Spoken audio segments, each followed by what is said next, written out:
Saya sudah tingkat terakhir itu pada saat di Fakultas Ekonomi di UI. Saya aktif sebagai pimpinan mahasiswa PMKRI, mahasiswa Katolik ya.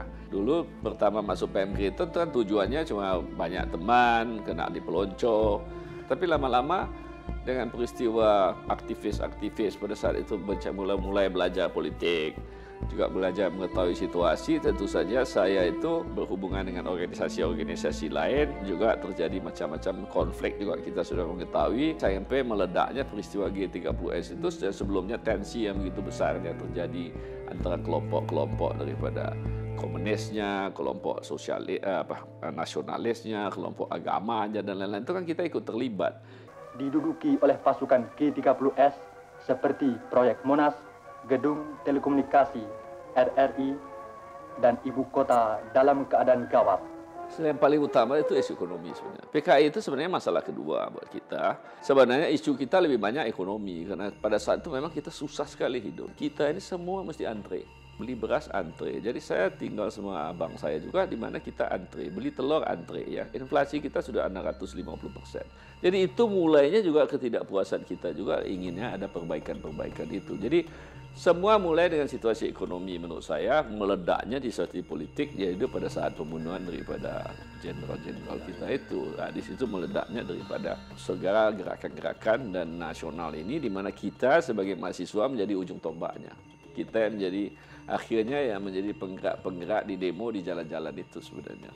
Mengenai langkah-langkah yang harus diambil dalam pemulihan keamanan dan tindakan yang harus dilakukan dalam penumpasan gerakan 30 September.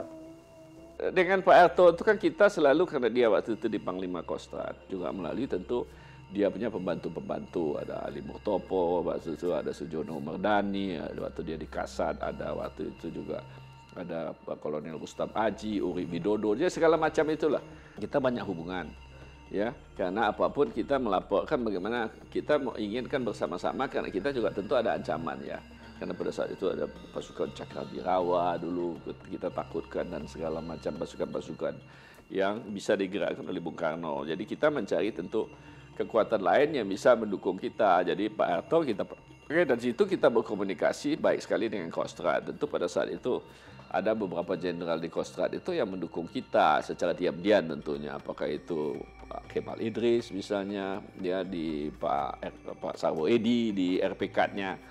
Jadi macam-macam itu semua tentu kita harapkan bisa mendukung supaya kita punya gerakan-gerakan ini jangan dihancurkan oleh angkatan bersenjata pada saat itu di mana Bung Karno kan masih kuasa. Ya waktu Bung Karno saya di penjara, masuk di Lidikus lah, dipenjarakan sama-sama sama Kosmas dan beberapa yang lain itu, dan itu dipenjarakan sama-sama sama orang PKI yang ditahan juga. Karena ternyata Presiden Mandataris MPRS Soekarno tidak dapat memenuhi kewajibannya seperti yang dituntut oleh rakyat. Bulan Maret 67, MPRS mengadakan sidang istimewa dengan mengambil keputusan mencabut mandat dan memberhentikan Presiden Soekarno dari jabatannya dan mengangkat Jenderal Soeharto sebagai pejabat presiden. Dalam sambutannya, Jenderal Soeharto mengatakan, dengan segala kerendahan hati dan penuh rasa tanggung jawab, kami sebagai pengemban ketetapan MPS nomor 9 dan atas nama seluruh prajurit-prajurit Angkatan Bersenjata Republik Indonesia menerima penugasan tersebut. Pada saat itu kan Pak Harto melakukan suatu perombakan untuk bisa memperkuat kekuatan Orde Baru itu di parlemen juga secara konstitusional. Diadakanlah reforma perubahan di mana ada penambahan daripada anggota-anggota parlemen itu daripada kelompok pembaharu ini, yaitu jadi dari partai-partai politik yang ada juga maupun juga dari kelompok mahasiswa. Kita dipilih 10 orang daripada pimpinan mahasiswa, siapa yang akan mewakili daripada Orde Baru, so-called pejuang-pejuang Orde Baru ini pada saat itu. Dan saya salah satu yang diminta untuk masuk di dalam 10 itu. Pada saat itu saya masuk menjadi Komisi Keuangan di parlemen itu. Dengan gaji masih 150.000. Pak Harto pun tidak mau pada saat itu dia jadi pejabat. Tapi dia membentuk kabinet dan lain-lain.